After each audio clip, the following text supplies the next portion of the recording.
Bonjour mes frères et sœurs, et en ce vendredi, nous allons continuer à étudier le chapitre 13 et nous allons regarder un autre signe avant-coureur de la fin du monde.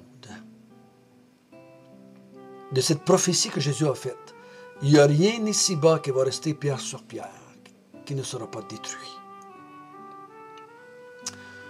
Prions ensemble. Notre bon Père du ciel, nous sommes dans la joie et dans la paix, que le monde dans lequel nous vivons n'est pas un hasard quelconque. Le monde dans lequel nous vivons est sous ton contrôle. Ça vient de toi. Tu le connais. Il n'y a rien qui va arriver à ton peuple, à ton Église, que tu n'aies vu arriver avant, que tu as voulu, que tu as planifié, que tu as orchestré.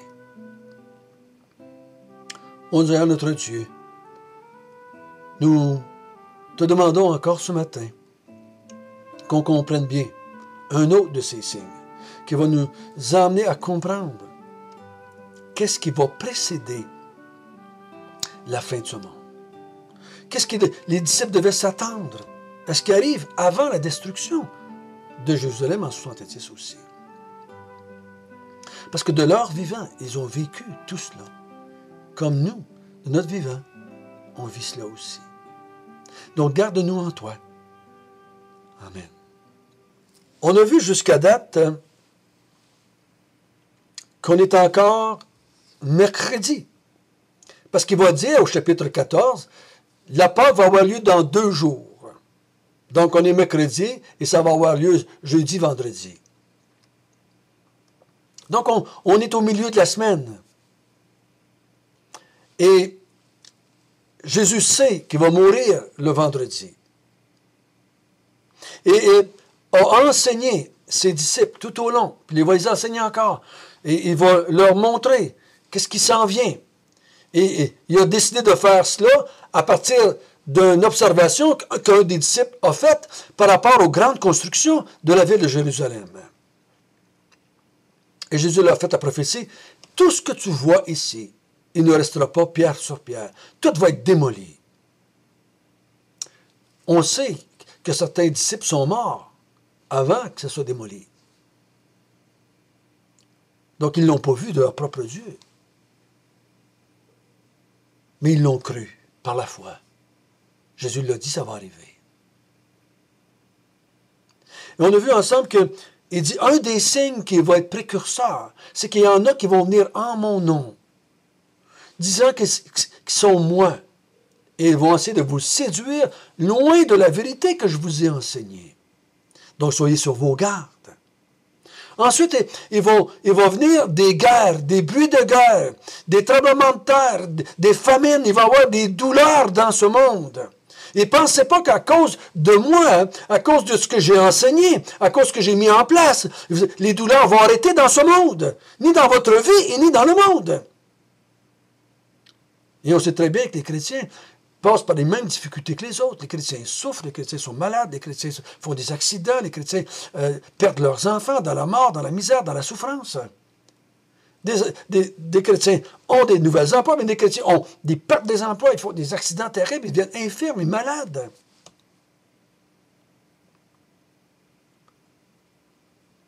Il ne faut pas penser que j'ai enlevé la douleur. Il y aura de la douleur. Mais vous allez voir un autre signe aussi. Un autre signe, à partir du verset 9 jusqu'au verset 13. Prenez garde à vous-même, on vous livrera aux tribunaux, et vous serez battus de verges dans les synagogues. Vous comparaîtrez devant des gouverneurs et devant des rois, à cause de moi, pour leur servir de témoignage. Il faut premièrement que la bonne nouvelle soit prêchée à toutes les nations. Quand on vous amènera pour vous livrer, ne vous inquiétez pas d'avance de ce que vous aurez à dire, mais dites ce qui vous sera donné à l'heure même, car ce n'est pas vous qui parlerez, mais l'Esprit Saint. Le frère livrera son frère à la mort, et le père son enfant, et les enfants se soulèveront contre leurs parents et les feront mourir. Vous serez haïs de tous à cause de mon nom, mais celui qui persévérera jusqu'à la fin sera sauvé.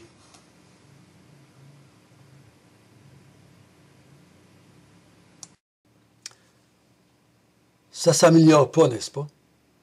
La séduction, les douleurs, causées par les guerres, les douleurs causées par les catastrophes naturelles. Et maintenant, Jésus leur dit, la haine va vous assaillir, la haine contre vous. Il dit, prenez garde à vous-même. Prenez garde à vous-même. Ne soyez pas trompés. Vous n'allez pas être aimés à cause que vous devenez des chrétiens. Mais vous allez être haïs. Il dit, faites attention. On va vous livrer aux tribunaux. On va vous battre de verge dans les synagogues. Vous comparaîtrez devant les gouverneurs et devant des rois à cause de moi, pour leur servir de témoignage. Donc, attention, ici, il y a un petit mot, à cause de moi, et ça va revenir au verset 13, à cause de mon nom, ça va arriver. Donc, si toutes ces choses-là arrivent et que ce n'est pas au nom du Seigneur Jésus-Christ, ce n'est pas de ça dont il parle ici. Parce qu'il y a des gens qui vont se trouver devant des tribunaux, ils vont se faire battre à cause de leur foi, ils vont être présentés devant des cours, devant des juges pour être accusés et bafoués, jetés en prison et faire mourir. Mais ce n'est pas à cause du nom de Jésus. C'est à cause d'un nom d'une autre religion quelconque. Parce que vous savez, il ne faut pas se leurrer, là. Il y a des gens dans toutes les religions du monde qui se font haïr. Présentement, il y a une haine quasiment mondiale qui monte contre l'islam. Et ce n'est pas à cause qu'ils sont haïs, tout cela pourrait leur arriver, qu'ils sont corrects. Parce qu'ils ne sont pas haïs à cause de Jésus. Mais ils sont haïs à cause d'autres choses. Hein. Que ce soit justifié ou pas. Mais il dit, faites attention à vous. À cause de moi, à cause de mon nom, on va vous traîner devant les tribunaux. On va vous battre, on va vous faire souffrir, on va vous mettre en prison. On va vous faire comparaître devant des cours, devant des juges. Et c'est là que vous allez rendre témoignage de moi. Quand ces choses-là vont arriver, rendez témoignage de moi. Pas de votre religion, pas de vos exploits, pas de vos œuvres de bien-être, de vos œuvres de charité, que ce soit, mais dit, rendez témoignage de moi, de qui je suis, de ce que j'ai fait. Vous allez rendre témoignage de moi. Il dit à travers ça, ça va vous ouvrir des portes pour annoncer l'Évangile dans ces moments-là. Il dit au verset 10, « Il faut premièrement que la bonne nouvelle soit prêchée à toutes les nations. » Donc il dit, ça n'arrivera pas tout de suite. Il dit, la bonne nouvelle va être prêchée à toutes les nations. Il y en a qui disent que ça s'est accompli avant l'an 70. Parce qu'il est écrit dans une épître, je pense. Ils ont rempli le monde de leur enseignement. On sait que l'enseignement des disciples pendant les premiers 70 ans ou 40 ans, c'est étendu jusqu'en Espagne par l'apôtre Paul, en Europe, en Asie, en Afrique avec l'Éthiopien. Mais est-ce qu'on peut dire que cela accomplit toutes les nations? J'ai de la misère un petit peu avec. Mais il dit, il faut que la bonne nouvelle se répande parmi toutes les nations. Il faut qu'on prêche la bonne nouvelle de l'arrivée du royaume de Dieu dans le monde entier. C'est pour ça que Jésus va dire à la fin de Matthieu, à la fin de Marc, allez par toute la création, allez par toutes les nations et faites des disciples de toutes les nations. Enseignez-les, baptisez-les, instruisez-les dans toutes les nations. Même s'il y a de la persécution, même si on vous bat de verge, même si on vous emmène devant les tribunaux, continuez à prêcher la bonne nouvelle. Ne me rejetez pas, ne m'abandonnez pas, ne me reniez pas. Et là, pour les encourager, il dit au verset 11, il dit, ne vous inquiétez pas quand on va vous emmener devant les tribunaux pour vous livrer à la mort, là, hein? Il dit, ne vous inquiétez pas de ce que vous direz. Ne vous inquiétez pas. Dites ce qui vous sera donné à l'heure même, parce que c'est le Saint-Esprit qui va être en vous, qui va vous aider. Ici, l'auteur parle-t-il de révélation ou d'illumination? Est-ce que ce qu'il est en train de dire, vous allez pouvoir dire aux gens qui vous maltraitent, qui vous persécutent, des choses que vous ne savez pas. Ça, j'appelle ça de la révélation. Je ne sais pas, Dieu me révèle par son esprit une vérité ou quelque chose, et je leur dis. Ah, je viens de te dire quelque chose que je ne savais pas. Non, je crois plutôt qu'on parle d'illumination. Jésus avait dit à ses disciples, j'ai beaucoup de choses à vous dire, mais vous ne pouvez pas le supporter encore. Mais il dit, le Saint-Esprit va vous rappeler toutes choses que je vous ai dites, puis il va me glorifier à travers vous. Donc le Saint-Esprit va être là pour les aider à prêcher ce que lui a dit, à dire ce que lui a dit, à contrefaire les faux docteurs, les faux prophètes, à contrefaire les juges et les gens qui vous condamnent. Aujourd'hui, j'ai écouté une vidéo d'un pasteur qui contredisait un philosophe qui a écrit un article, disait que Jésus avait dit quelque chose et qu'à cause de ce que Jésus avait dit ça, mais c'était pas vrai, ce que Jésus n'était pas vraiment le Dieu fait chair. Et le pasteur a dit, mais vous vous trompez. Jésus n'a jamais dit ça. C'est vous qui dites que Jésus a dit ça. Jésus n'a jamais dit ça. On va, à travers de ce qu'on a reçu de lui, par la puissance du Saint-Esprit qui est en nous, il va nous aider à prêcher, à dire les choses qu'on doit dire dans les différentes places, moments que Dieu va nous amener à rendre témoignage pour lui.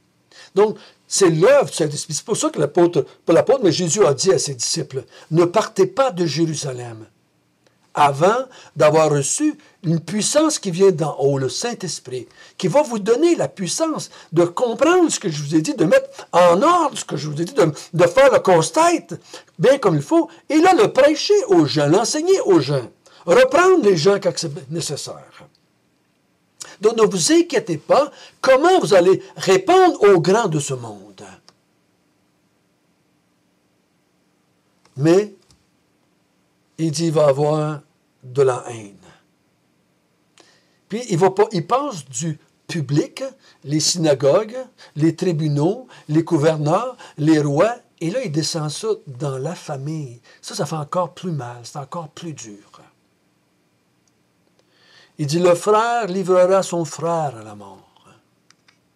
Il y a des parents qui vont livrer leurs enfants à la mort. Puis il y a des enfants qui vont se soulever contre les parents et qui le feront mourir. Donc, la haine va rentrer dans les cercles très, très intimes de mari, conjoint, d'enfants, père, frères, sœurs, parents, enfants, père, mère. Et on aurait des exemples à travers l'histoire de l'Église, des choses comme ça qui sont arrivées. Il dit au verset 14, « Vous serez haïs de tous, à cause de mon nom. » Soyons bien sûrs que c'est à cause du nom de Jésus qu'on souffre. Des fois, je crois qu'on souffre à cause qu'on manque de sagesse, là. Des fois, je pense qu'on souffre à cause des méthodes que nous prenons au lieu de ce que nous prêchons. Des fois, les gens nous persécutent avant de savoir qu'est-ce qu'on a à leur dire, parce qu'ils ont des préjugés. Mais soyons bien sûrs que si on est haï, c'est à cause de ce que l'on croit par rapport à Jésus. Parce que Jésus, vous savez, a tout fait comme il faut. Il a prêché comme il faut. Il n'a jamais assommé personne avec sa Bible. Il a aidé les gens. Il a guéri les malades. Il a pris soin des pauvres. Il a tout fait cela. Puis il a été haï au max. Je pense qu'il n'y en a pas un qui a été plus haï que lui dans le monde. Donc, il ne faudra pas penser que si on fait du bien autour de nous, que les gens ne vont pas nous haïr. Oui, oui. Moi, je ne suis pas contre ça. Faisons tout le bien qu'on peut autour de nous. Mais il ne faudra pas penser que ceci va nous éviter la haine des gens contre nous. Aussitôt qu'on va parler de Jésus, aussitôt qu'on va annoncer Jésus, aussitôt qu'on va proclamer ce que lui a enseigné, comme la fin du monde. J'étais dans un restaurant cette semaine, et quelqu'un parlait que la fin du monde, ça va venir parce que nous autres, les êtres humains, on va se multiplier à un point tel qu'on va s'autodétruire par le nombre de personnes, et là, ça va recommencer à partir de zéro.